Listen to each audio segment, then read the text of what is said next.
અંગાર, લેખક અશ્વિની ભટ્ટ, ભાગ 3, ચેપ્ટર 77। આ કોઈ સામાન્ય સોદો ન હતો. ઈલા, કેશુભાઈ, લિયોની, બોબ સૌ જાણતા હતા કે તેમાં સમય જશે જ. ઈલા ત્રીજે દિવસે પણ રોકાઈ હતી અને ત્રીજે દિવસે પણ સાંજનો મોટો ભાગ અને મોડી રાત સુધીનો સમય ઈલાએ ઝાન સાથે ગાળ્યો હતો. તેને માટે ઈલા એક નવો જ અનુભવ હતી. ઝાનના જીવનમાં બે જ પ્રકારની ઓરતો આવી હતી. એક તદ્દન વૈભવશાળી ઓરતો, જેમને માટે જાતીય આનંદ, ભવ્ય હોટલો, યાટની મુસાફરીઓ અને તેમના ઘરેણાં કે મિંક કોટ અગત્યના હોય, અથવા તો તદ્દન ધંધાદારી, મશીન જેવી સ્ત્રીઓ જે કેવળ વ્યવસાયમાં જ રચીપચી હોય. શણગારેલી પૂતળીઓ અને લગભગ ચાવી આપેલા રમકડાની જેમ વર્તતી સ્ત્રીઓના માહોલમાં જીવતા ઝેને ક્યારેય ઈલાની માફક વાત કરતી, વિચારતી અને છતાંય વ્યવસાયલક્ષી ઓરત જોઈ ન હતી. વળી ગોરી ઓરતોના ફિક્કા બદન કરતા ઈલાના ચુસ્ત દેહમાં જે તાજગી હતી તેનો આશો પણ ઝાનને ચડ્યો હતો. ઈલા એલે જવા તૈયાર થઈ તે પહેલાં તો તે બંને મિત્રો બની ચૂક્યા હતા. એટલું જ નહીં, હોટલનો ખર્ચ અને ઈલાની વિમાનની ટિકિટ પણ ઝાને કઢાવી હતી. ઈલા ત્યાંથી નીકળી તે પહેલાં અમેરિકન રસમ પ્રમાણે ઝાને તેને એક બ્રેસલેટ ભેટ આપ્યું હતું. ઝાન, આપણે જમીનનો સોદો કરી શકીએ કે નહીં, પણ આપણે મિત્રો તો બની જ ગયા છીએ. ઝાન, મારું તને હાર્દિક આમંત્રણ છે. ભગવાન તને મળીને આનંદ પામશે. ચોક્કસ, હું આવીશ. પ્રથમ તક મળતાની સાથે આવીશ. તે પછીના અઠવાડિયે ઝાનનો સંદેશો આવ્યો હતો અને તેણે કેપ્લાન અને ઈલાને આમંત્ર્યા હતા. એરિઝોનાની એ જમીન જેબી થોમ્સનની દુનિયાભરી અસ્કમાતોની તોલે તે કશી વિસાતમાં ન હતી. એ જમીન જ્યારે થોમ્સન કુટુંબે વેચાતી લીધી હતી ત્યારે $50 એકર જેટલા નજીવા ભાવે તે લીધી હતી. એટલે તેમાંથી એકર દીઠ $100-150 ભાવ ઓછો મળે તેમાં તેને કોઈ નડતર ન હતું. વળી ઝાનના બાપા જેબી થોમ્સનને એકમાત્ર રસ એટલો જ હતો કે જમીનના સોદામાં જુલિયાનો, તેના દીકરાનો સસરો કે તેના દીકરાની વહુ સોફિયા ફાવવા ના જોઈએ. ઝાન પોતે કંઈક તટસ્થ રીતે આ વાત જોતો હતો. સોફિયાને જમીન આપી જ દેવામાં આવી છે, પછી તેનો મમત રાખવો જોઈએ નહીં, પણ જેબીને તેવું ન હતું. જેબીના મનમાં પહેલેથી જે પૂર્વગ્રહ હતો તે પછીના બનાવોમાં સત્ય ઘટનાઓમાં ફેરવાયો હતો. સોફિયાનો બાપ જુલિયાનો કોઈ ગર્ભશ્રીમંત કુટુંબનો નબીરો ન હતો. સિસિલિયન સંપર્કોને કારણે તે પૈસાપાત્ર બન્યો હતો અને તેના વડવાઓનો ઇતિહાસ ખડાયેલો હતો. વેગાસમાં ચાલતા જુગારખાનાઓમાંથી તેણે પૈસા પેદા કરેલા અને તેનો કેટલોક ભાગ ગેરકાયદે ધંધાઓમાંથી આવેલો. એથી ઝાનના લગ્ન થયા ત્યારે પણ જેબીએ કહ્યું હતું કે એ છોકરી ઝાનને તેના પૈસા માટે પરણી છે અને જુલિયાનાને પોતાની દીકરીને ટેક્સાસના એક માતબર કુટુંબમાં પરણાવીને મોભાદાર બનાવવાનો પ્રયત્ન કર્યો છે. પણ એ બધી ગઈકાલ હતી, જેના પરિણામો ઝાને ભોગવ્યા હતા. ઓરિયન્ટ રિયલ્ટર્સના ભાગીદારો કેશુભાઈ, બોબ કેપોટ, ટોમ લિયોની અને ઈલા આ આખી વાતથી વાકેફ હતા. ઈલાએ ઝાન સાથે દોસ્તી પાડી હતી. ઝાન ઈલાથી આકર્ષાયો હતો. ઝાન અને જેબી સાથેની વાટાઘાટો ઈલા અને કેપ્લાને કરવી અને જુલિયાનો સાથેની માથાકૂટ લિયોનીએ કરવી તેવી સ્ટ્રેટર્જી તેમણે ગોઠવી હતી. કેપ્લાન અને ઈલા જેબીને મળવા આવ્યા હતા. વાતચીત ખૂબ જ સરળતાથી થઈ હતી. ધારો કે આ જમીન વેચું તો તમે શું ઓફર આપી શકો છો? જેબીએ પ્રશ્ન પૂછ્યો. ઓફર તો તમારા તરફથી આવે તેવું અમે ઈચ્છીએ છીએ, કેપ્લાને કહ્યું. ભિખારીને પસંદગીનો ઓછો અધિકાર હોય છે? ઈલાએ કહ્યું. કેપ્લાન થોડો ચોંક્યો. ઈલા આવું બોલશે તેવી તેને કલ્પના ન હતી. મતલબ, તમારી પાસે એ લેવાના પૈસા નથી? જેબીએ તરત જ સવાલ કર્યો હતો. અમે લોકો શબ્દશઃ ભિખારીએ સંદર્ભમાં નથી. તમે જે કંઈ ડાઉન પેમેન્ટ માગો તે અમે ચોક્કસ આપીશું. બાકીના પૈસા વર્ષના હપ્તાઓથી અપાય તેવી કોઈ ટર્મ્સ આપણે ગોઠવી શકીએ તો જ આ જમીન લઈ શકાય, કેપ્લાને કહ્યું. એ જમીન ભાડાપટ્ટા અને વેચાણથી મળે તો તેના જેવું ઉત્તમ કશું નહીં. ચર્ચાનો દોર બે રીતે ચાલ્યો, ભાડાપટ્ટે અને વેચાણ ખત. જેબીએ વિચાર કરવાનો સમય માગ્યો. ઈલાએ જે કંઈ વાતચીત થઈ હતી તે ફોન કરીને ટોમ લિયોનીને જણાવી. ટોમ જુલિયાનોને મળ્યો. એ હું હરગીજ નહીં થવા દઉં, જુલિયાનો બોલ્યો. એ જમીન પર જેબીનો કોઈ અધિકાર નથી. એ મારી દીકરીના સંતાનની જમીન છે, સમજ્યા? પણ જુલિયાનો, એ જમીન વેચી દેવા મુખત્યાર નથી, પણ તેને લીઝ પર આપવામાં તેને રોકી શકાય નહીં. તે કેટલા ડોલર્સ માગે છે તે હજુ નક્કી નથી. પ્રશ્ન અત્યારે એટલો જ છે અને તે એ કે જમીન ભાડાપટ્ટે આપવી કે વેચાણથી. જેબી જાણે છે કે ઝાનનો દીકરો 18 વર્ષનો ના થાય ત્યાં સુધી તે જાતે તેનું વેચાણખત કરી શકવાનો નથી, સિવાય કે તમે પણ સંમત થાવ અને કોર્ટની પરવાનગી મળે. પણ ભાડાપટ્ટામાં મળીને શું મળે તે તમારે વિચારવાનું છે, લિયોનીએ કહ્યું. ટોમ, તારે તારા ભાગીદારની છોકરીને, એ જેબીના બચ્ચાને મળવા જવા દેવી જોઈતી ન હતી. તેને લીધે જ આ ગરબડ પેદા થઈ છે. પણ એ મળવા ન ગઈ હોત તો કેપ્લાન ગયો હોત. અમારે પણ ધંધો કરવાનો છે. કેપ્લાન અને લેસ્લી બારોબાર તેને મળી શક્યા હોત. આખરે જેબી સાથે ખૂબ જ કુશળતાથી સોદાની વિગતો નક્કી થઈ. જેબીએ 2500 એકર જમીન ડોનેશનમાં આપવાનું કબૂલ્યું હતું. અલબત્ત તેમાં કેપિટલ ગેઇન્સ ટેક્સ છુપાવવાનો કિમિયો હતો. એણે જમીનના કસ અને જગ્યાને હિસાબે પૈસા નક્કી કરવાનું જણાવ્યું હતું. પરિણામે તદ્દન ખરાબાની જમીન સાવ ઓછા ભાવે અને જ્યાં પાણીની સવલત હતી, જમીન ફળદ્રુપ હતી, ત્યાં જુદા જુદા ભાવે સોદો કરવાનું નક્કી કર્યું હતું. અને ડોનેશન પેટે જે જમીન જેબી આપે તે જમીનનો ભાવ નોખો ગણવો. જેબીને આ વાત તદ્દન વ્યાજબી લાગી હતી. તેમાં તેને નુકસાન થતું હતું, પણ જુલિયાનોને તેથી ઘણું મોટું નુકસાન થતું હતું. જુલિયાનોને આ વાત સમજાઈ હતી. તે આડો થયો હતો. તેણે જમીન નહીં જ વેચવાનું નક્કી કર્યું હતું, પણ તેમ કરીને તે જેબીને જમીન ભાડાપટ્ટે આપવામાં રોકી શકે તેમ ન હતો. 2 અઠવાડિયા સુધી વાટાઘાટો ચાલી. અઠવાડિયામાં 4 દિવસ ઇલા અને કેપ્લાન હ્યુસ્ટનમાં, ટોમ લિયોની અને બોબ કેપોટ વેગાસમાં ગાળતા. આ બધી વાતમાં સોફિયા કંટાળી હતી. સોફિયાને જમીનમાં કોઈ રસ ન હતો. તેને માત્ર તેના પૈસા રોકડા કરવામાં રસ હતો, અને તેના પિતા જેટલું મોડું કરતા હતા તેટલો તેની ખીજમાં ઉમેરો થતો. પણ સોફિયાના મનમાં એક જુદો જ વિચાર પેદા થયો હતો. હિન્દુસ્તાનથી આવેલો એક બાવો તેના કોમ્યુન માટે આ જમીન ખરીદવા તૈયાર થયો છે તેનું અપરંપાર આશ્ચર્ય તેને થતું હતું.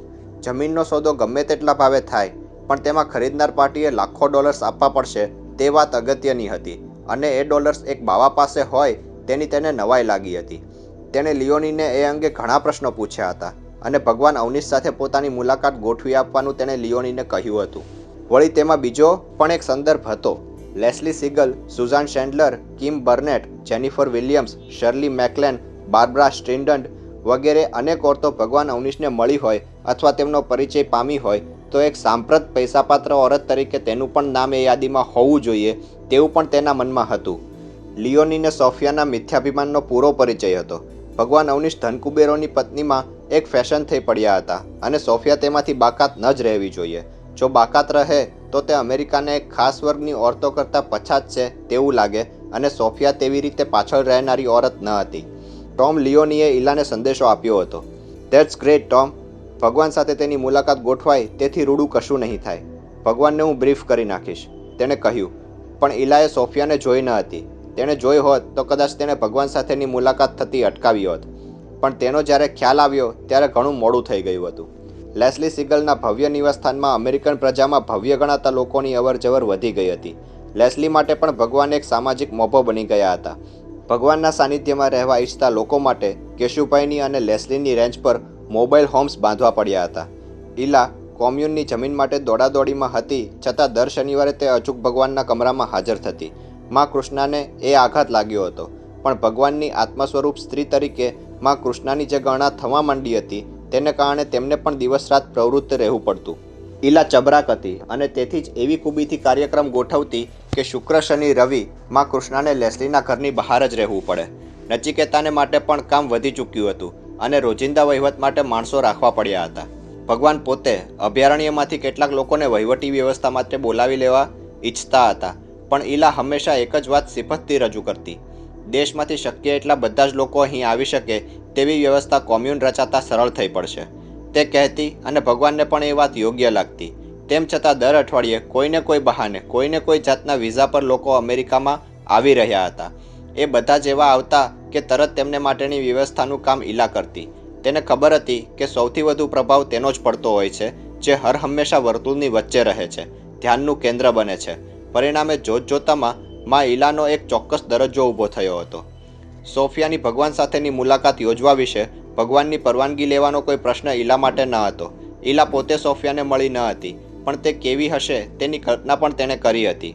લેસ્લી સિગલ કે સુઝાન શેન્ડલર પેઢીદર ધનિક કુટુંબોમાંથી આવતી ઓરતો હતી, પણ સોફિયા એવી ન હતી.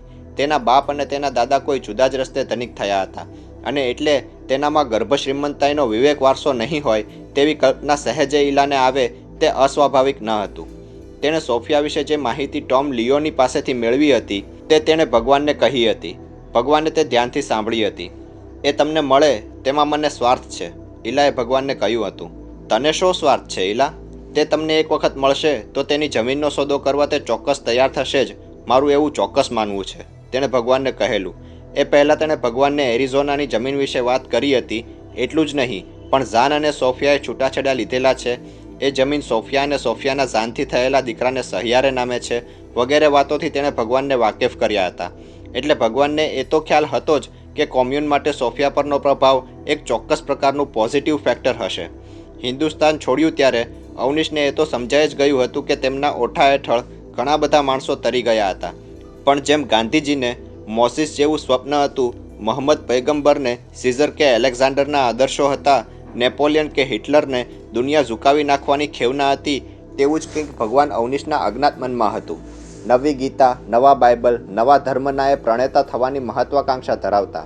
એ ધર્મ પુસ્તકોને, ધર્મને, પંથોને, દેવસ્થાનોને, ધર્મગુરુઓને પડકારતા. પણ એ પડકાર પોતે જ એક અનુસંધાન હતો, એક પ્રબંધ હતો. અલબત્ત તેવું તે સ્વીકારતા ન હતા.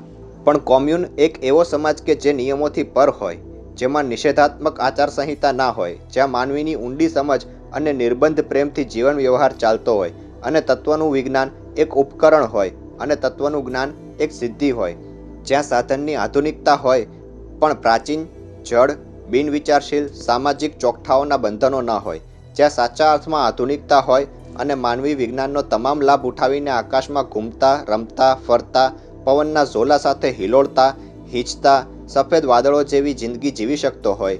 પ્લેટોની સંકલ્પના જેવી જ એક અનોખી સંકલ્પનાને સાકાર કરવા ભગવાન અવનીશ મથી રહ્યા હતા. તેમના પ્રયત્નમાં સંપન્ન લોકો સિવાય બીજા કોઈનો સથવારો નિરર્થક હતો.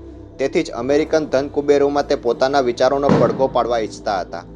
જે સ્વપ્ન તેણે સેવ્યું હતું, તે સ્વપ્ન સાકાર કરવા માટે અમેરિકાની ધરતી, અમેરિકન લોકો, અમેરિકન સમાજ વધુ અનુકૂળ હતા તેવી પ્રતીતિ તેમને થઈ હતી. વળી તે જાણતા હતા, જોતા હતા કે પ્રજામાં શું ખૂટે છે. આ સંપન્ન સમાજ હતો. કામ કરતા લોકો માટે અહીં બધું જ સુલભ હતું. જંગી કુદરતી સંપત્તિ હતી. લોકો સમજતા હતા કે વધુ પડતી વસ્તી દેશને, સમાજને, તેમના રોજિંદા જીવનને દોજખમાં લઈ જશે.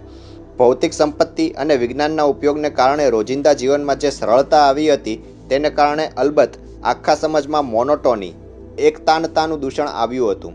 એ દૂષણના પ્રતિભાવે જનસમાજમાં સ્વચ્છંદ પ્રેર્યો હતો. જાતીય સંબંધોમાં આ એકતાનતાથી નાવીન્યની ભૂખ પેદા થઈ હતી. એ ભૂખ અનંત હતી અને એથી જ તેમાં વિકૃતિઓ આવી હતી. એ વાતનો ઉકેલ લઈને ભગવાન અવનીશ આવ્યા હતા. તેવો એક મત, તેવી એક આશા સાંપ્રત સમાજમાં આવકાર્ય બનતી જતી હતી. એટલું જ નહીં, પણ એ મત અને આશાનો ફેલાવો વાવાઝોડાની માફક અમેરિકન ધનાઢ્યોમાં પ્રસરી રહ્યો હતો. સોફિયાને એ કુતૂહલ હતું જ ને નામાંકિત લોકોથી પાછળ નહીં રહેવાની ખેવના પણ હતી. સોફિયાની મુલાકાત ગોઠવાય તે દિવસ ભગવાન માટે અગત્યનો હતો. તેના બે કારણો હતા. કેપ્લાન તે દિવસે સવારે ભગવાનને મળ્યો હતો અને તેણે અડધા કલાકને અંતે અવનીશને સમજાવ્યા હતા કે અમેરિકન રેસિડેન્ટ સ્ટેટસ માટે તેમણે લગ્ન કરવું જરૂરી હતું અને ભગવાને તેની શરતી તૈયારી દાખવી હતી. જો કોમ્યુનની રચનાનું ગોઠવાય તો જ ભગવાન તેમ કરવા તૈયાર થશે અને તેથી જ સોફિયા સાથેની મુલાકાત વધુ અગત્યની બની હતી. ટોમ લિયોની, ઇલા અને કેશુભાઈ એક વાત સમજી ચૂક્યા હતા કે ભગવાન અવનીશ તેમને ભેટ અપાતી રોલ્સ રોયસથી હંમેશા બાળકની માફક ખુશ થતા. સૌ જાણતા હતા કે અવનીશ પાસે એવી ગાડીઓ લઈને ઘૂમવાનો સમય ન હતો. વળી એક નવું સમીકરણ ભગવાનના મગજમાં પેદા થયું હતું. અમેરિકન પ્રજા ભૌતિક સંસ્કૃતિની પ્રજા હતી. પરિણામે તેમના પ્રેમનો આવિષ્કાર પણ ભૌતિક રીત રસમ પ્રમાણેનો હોય તે સ્વાભાવિક હતું. અને એટલે જ ટોમ લિયોનીએ સોફિયાને સમજાવી હતી કે જો સોદો પાર પાડવો હશે, જો તેનું પણ નામ અન્ય સેલિબ્રિટીઝની જેમ છાપાઓમાં ચમકાવવું હશે, તો ભગવાન અવનીશને તેણે કોઈ અનુપમ ભેટ આપવી મદદરૂપ થઈ પડશે. આમેય અમેરિકન પ્રજામાં એ રસમ તો છે જ. સોફિયાએ પણ ભગવાન માટે એક 24 કેરેટ સોનાનું બ્રેસલેટ ખરીદ્યું હતું અને ખાસ ખરીદેલા રેશમના કપડામાંથી ઇટાલિયન ડ્રેસ ડિઝાઇનર પાસે ભગવાન માટે ઝબ્બો સીવડાવ્યો હતો. ટોમની ઈચ્છા હતી કે સોફિયા તેથી પણ વધુ કિંમતી ભેટ આપે, પણ તેવું એ મોઢામોઢ કહી શક્યો ન હતો. તેમ છતાં એરિઝોના ક્રોનિકલ, LA ટાઈમ્સ, વેલી ન્યૂઝ વગેરે છાપાઓમાં સોફિયાની મુલાકાતના રિપોર્ટ આવે તેવી વ્યવસ્થા તેણે કરી હતી. સોફિયા 5 ફૂટ 10 ઇંચ ઊંચી ઓરત હતી. તેનો બાંધો બેલરીના જેવો હતો. તેની ડોક પ્રમાણમાં લાંબી હતી. તેના વાળ પાકા ઘઉંના છોડ જેવા સોનેરી હતા. તેની આંખો લાંબી અને કથ્થાઈ હતી. તેના ખભા પહોળા અને ચોરસ હતા. તેથી તેને પોતાના વસ્ત્રોમાં ક્યારેય પેડ મુકાવવા પડતા નહીં. તેના ખભા અને ડોક સુંદર છે તેનો તેને પૂરો ખ્યાલ હતો. તેની ઊંચાઈને કારણે તેના પગ વધુ લાંબા લાગતા અને પગનું સૌંદર્ય અમેરિકનોમાં સૌથી ઉન્માદક ગણાય છે. સોફિયાના પગ સાથળથી અંગૂઠાના નખ સુધી શિલ્પીના સ્વપ્ન જેવા સપ્રમાણ હતા. તે ચાલતી ત્યારે તેમાંથી જાણે લય સ્ફૂર્તિ. તેના નિતંબનો હલકારો દિલચસ્પ હતો. બપોરના 3:30 વાગ્યે મુલાકાત ગોઠવાઈ હતી. સાંજે 5 વાગ્યે મ્યુઝિક સેન્ટરમાં ભગવાનનું પ્રવચન હતું અને તેમાં થોડાક લોકો સંન્યાસની દીક્ષા લેવાના હતા. સોફિયા માટે અડધા કલાકનો સમય ફાળવવામાં આવ્યો હતો. તે બરાબર 3:15 વાગ્યે આવી પહોંચી હતી. તેણે ડાર્ક મરૂન રંગનો જાડા રેશમનો સ્કર્ટ પહેર્યો હતો. તેના જમણા પગ પર એ સ્કર્ટની આંતરિક પગની પીંડીઓ સુધી આવતી, પણ ડાબા પગ પર તોરણની માફક સ્કર્ટ ઝૂલતો. તે સીવેલો સ્કર્ટ ન હતો. સારોંગની માફક વીંટીને પહેરવાનો એ સ્કર્ટ હતો. કેડ પર લાંબો પહોળી રિબિન જેવો પટ્ટો ડાબી તરફ તેણે બાંધ્યો હતો. એ પટ્ટાના 2 છેડા ફૂલ જેવી ગાંઠમાં ગોઠવાઈને ડાબે પડખે ઝૂલતા હતા. તે ચાલતી ત્યારે તેના ડાબા સાથળ પાસે સ્કર્ટની ફાટ ખુલતી અને તેનો પગ દેખાતો. ઉપર તેણે સફેદ રેશમના કપડાના બટન તોરાવાળું ટોપ પહેર્યું હતું અને કંઈક લખનવી કોટીને મળતું આવતું કાળા રંગનું મુલાયમ જેકેટ પહેર્યું હતું. પાતળી કેડ અને સ્કર્ટના કમરપટ્ટા પર ચુસ્ત બેસતી એ કોટી તેના સ્તનયુગ્મને વધુ ઉન્નત બનાવતી હતી. કાળી જેગુઆર સ્પોર્ટ્સ કારમાંથી તે ઉતરી હતી. તેની સાથે તેનો શોફર હતો. શોફરે બારણું ખોલ્યું ત્યારે તેને આવકારવા લેસ્લીના મકાનની વિશાળ પોર્ચ પર ઈલા અને નચિકેતા આવીને ઊભા હતા. ઈલાએ કલ્પ્યું ન હતું કે સોફિયા આવી દેખાતી હશે. તેનો ચહેરો લાંબો હતો, પણ તેના ભરાવદાર ગાલ અને ઊંચા હાડકાને કારણે તેના ચહેરાને લંબાઈ ખૂબ ઓપતી હતી. તેણે આંખ પર મેકઅપ કર્યો હતો અને આછા ગુલાબી રંગની લિપસ્ટિક હોઠ પર લગાવી હતી. તેના હોઠ ઇટાલિયન ગામડાની તંદુરસ્ત ઓરતની જેમ ભરેલા હતા. તેના વાળ પણ તેણે પેરેશિયન ડિઝાઇનરે બનાવેલી ગોળ કાળી કેપ પહેરી હતી અને તેના પર છોગાની જેમ સફેદ પીછું લગાવેલું હતું. ઈલા કંઈક સ્તબ્ધતાથી તેને જોઈ રહી. નચિકેતાએ તેની સાથે હાથ મિલાવ્યા અને પોતાની ઓળખાણ આપી. ઈલાને તેણે બાથમાં લીધી અને અમેરિકન રસમ પ્રમાણે ગાલ પર ચુંબન કર્યું. ઈલા તેને મકાનમાં દોરી ગઈ. ભગવાન માટે જે ભેટ લઈને તે આવી હતી તેનું બોક્સ લઈને સોફિયાનો શોફર તેની પાછળ ઘરમાં આવ્યો. ભગવાનને બાણે ટકોરા મારીને ઈલાએ બાણું ખોલ્યું. ભગવાને અંદરથી અનુજ્ઞા આપી. સોફિયા જુલિયાનોએ તેના શોફરના હાથમાંથી પેકેટ્સ લીધા. ઈલાએ બાણું ખોલ્યું અને બંને અંદર પ્રવેશ્યા. ભગવાન, આ છે સોફિયા. ઈલાએ ઓળખાણ આપી. ભગવાન તેમની સોફા ચેરમાંથી ઊભા થયા. તેમણે સફેદ રંગનો ઝભ્ભો પહેર્યો હતો. તેની બટન પટ્ટી, તેનો કમરબંધ, તેના રશિયન કફ વગેરે સોનેરી હતા. જેમને જૂના અંગ્રેજ કે ફ્રેન્ચ કે રશિયન ઉમરાઓના તૈલચિત્રોનો પરિચય હોય તેમને અવનીશના એ ઝભ્ભાનો ખ્યાલ આવી શકે. શેક્સપિયરના કોઈ પાત્ર જેવા તે લાગતા હતા. હેનરી ધ 8th જેવી ગોળ કેપ તેમણે માથે પહેરી હતી. તેમની દાઢી તેમના પહેરવેશને અનુરૂપ હતી. બંને હાથ પસારીને તે ઊભા થયા. પૂરી 10 સેકન્ડ તેમણે સોફિયાને સામે નજર માંડી. તેમના હોઠમાંથી શબ્દ સરે તે પહેલાં નિર્દોષ બાળક જેવું સ્મિત સર્યું. એ સ્મિત તેમના ચહેરા પર રેલાયું. તેમની આંખોમાં માદક મસ્તી આવી. વેલકમ માય લવ, તેમણે ઘેરા અવાજે કહ્યું. ભગવાન અવનીશનો અવાજ થોડોક નાકમાંથી આવતો, પણ અમેરિકામાં તે અવાજ મોહક ગણાતો. સોફિયાને ઘડીભર સમજાયું નહીં કે તેને શું કરવું જોઈએ. હિન્દુસ્તાનમાં મહાનુભાવોને પગે લાગવાનો રિવાજ છે, પણ ઇતિહાસના પાનામાંથી કોઈ મ્યુઝિયમના 15મી સદીના તૈલચિત્રમાંથી બહાર આવેલો અજાયબ માણસ તો સેન્ટ પીટર કે પોપની માફક હાથ પસારીને ઊભો હતો. સોફિયા નજીક ગઈ. ભગવાન તેની ખાસ્સા 4 ઇંચ નીચા હતા. તેણે કંઈક મૂંઝવણથી ઈલા સામે જોયું, પણ ઈલાનો ચહેરો તદ્દન બ્લેન્ક હતો. ભગવાને તેની મૂંઝવણનો ઉકેલ જાતે જ આપ્યો. તેમણે સોફિયાને તેના બંને બાહુઓથી પકડી અને આલિંગન આપ્યું. તેમની સુવાળી દાઢી અને મૂછોથી સોફિયાના ગાલ પર માદક સ્પર્શની પરાગ વેરાઈ અને તેના આખા શરીરમાં આછી ઝણઝણાટી ફેલાઈ. ભગવાને તેના હાથ પકડીને તેને સોફામાં બેસાડી અને બોલ્યા, સોફિયા, તારામાં કુદરતનું લાવણ્ય છે. થેન્ક્સ, તે બોલી અને ઈલા એક્સક્યુઝ મી કહીને બહાર ચાલી ગઈ. તેના પગ ધ્રુજતા હતા. ભગવાનમાં અનેરું ચુંબક હતું. તેમની આંખોમાં વિજયનો પ્રભાવ હતો. સોફિયાના ચહેરા પર મુગ્ધાવસ્થા છાઈ હતી. લગભગ 1 કલાક તે મુલાકાત ચાલી હતી. ભગવાનને પ્રવચન માટે તૈયાર થવાનું હતું. બરાબર 1 કલાકમાં નચિકેતાએ બારણા પર ટકોરો માર્યો અને ભગવાને મુલાકાત પૂરી કરી. સોફિયા બહાર નીકળી ત્યારે તે તદ્દન અવાચક હતી. તેની આંખોમાં કંઈક અનેરી તેજ લકીર ઝૂમતી હતી. તેના ભર્યા હોઠ પર ચમક હતી. તેના પોપચામાં કશોક નશો છવાયેલો હતો.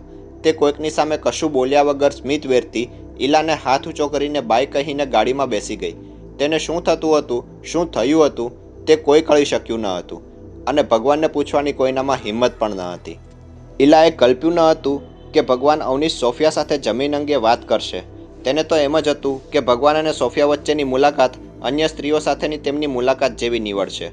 તેણે એવી મુલાકાતો જોઈ હતી જેમાં ભગવાન અવનીશની સંમોહક વાણીથી, તેમના ચહેરા પરથી નીતરતા આત્મવિશ્વાસથી સ્ત્રીઓ કેવળ અભિભૂત જ થઈ ન હોય પણ લગભગ બેહોશ બની ગઈ હોય. સોફિયા ભગવાનના કમરામાંથી બહાર નીકળી ત્યારે તેની એવી જ સ્થિતિ હતી, પણ તેનું એકમાત્ર કારણ એ ન હતું કે તે ભગવાનથી સંમોહિત થઈ હતી. તે આશ્ચર્યચકિત થઈ ગઈ હતી.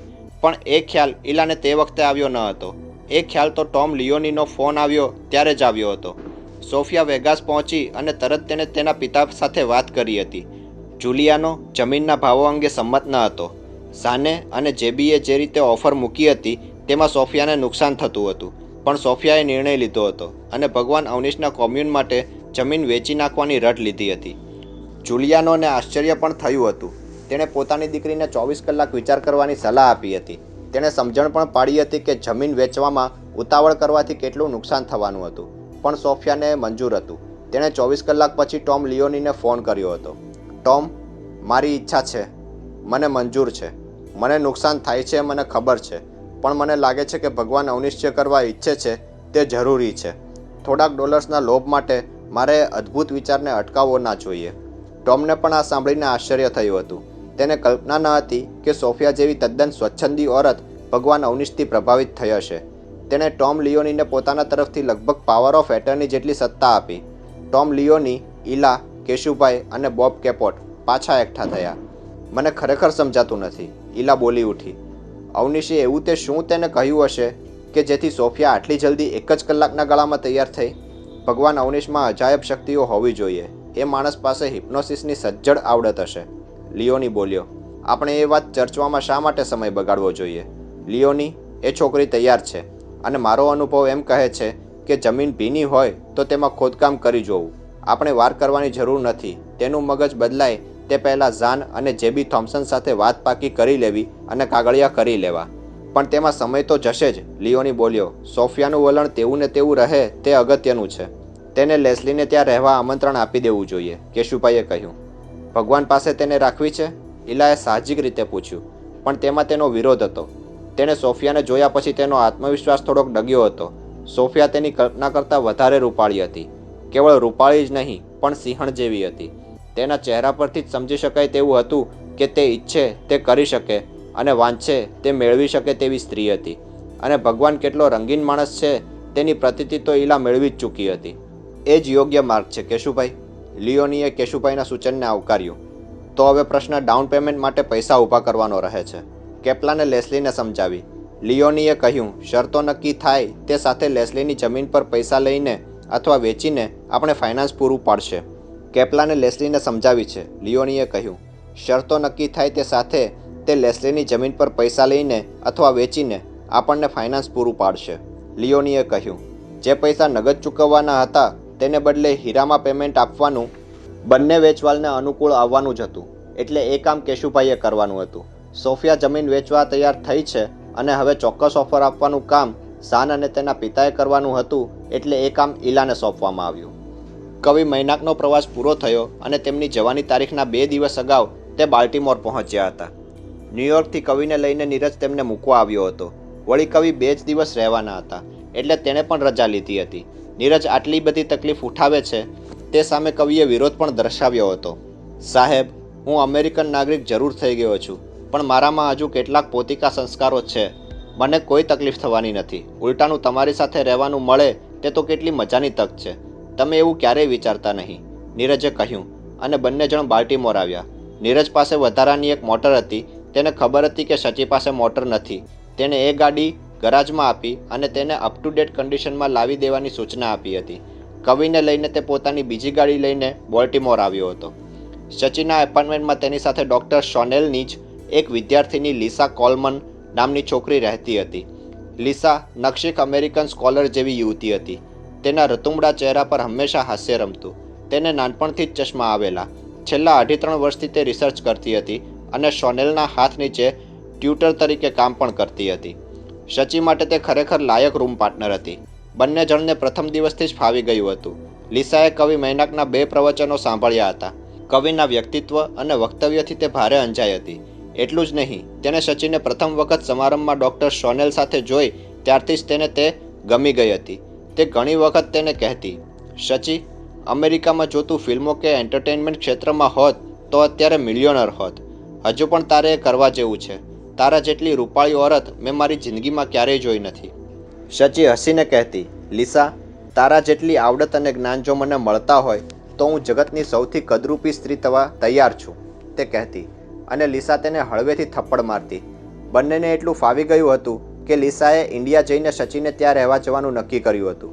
સચીએ લીસાને ખલેલ ન પહોંચે માટે નીરજ અને કવિની વ્યવસ્થા કોઈ મોટેલમાં કરવાનો વિચાર કર્યો હતો, પણ લીસાએ તેનો વિરોધ કર્યો હતો અને આખરે નીરજ અને કવિ બંને એપાર્ટમેન્ટમાં રોકાયા હતા.